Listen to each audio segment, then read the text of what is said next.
je peux porter à votre connaissance la confirmation que les ateliers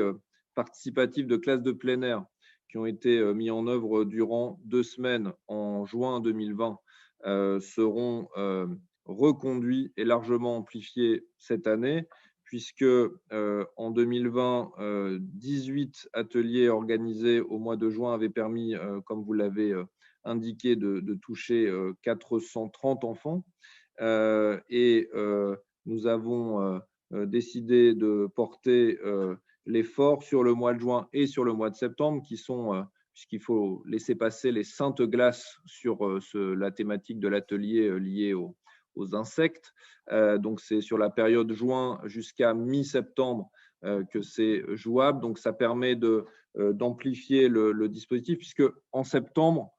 qui est l'autre période pendant laquelle ces ateliers pédagogiques sont possibles. Je n'étais pas encore président du syndicat mixte,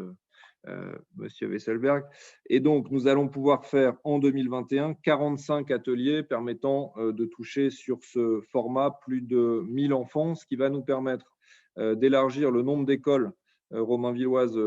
concernées avec la proposition de mise à disposition de bus pour les écoles les plus éloignées de la forêt, puisque à ce stade, les écoles les plus proches de l'ancien parc communal avaient répondu présent. Donc là, on va essayer de faciliter la mobilité des classes pour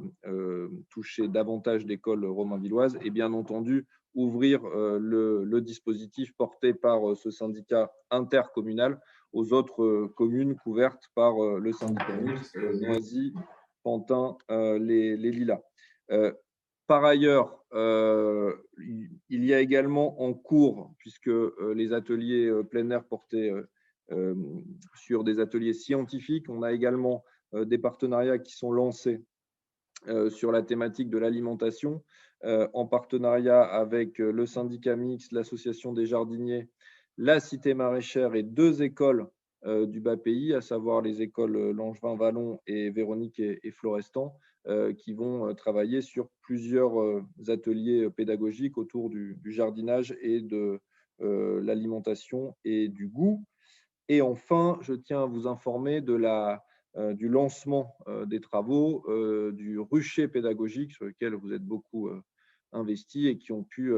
grâce à la mobilisation et à la mise en place d'une gouvernance partagée,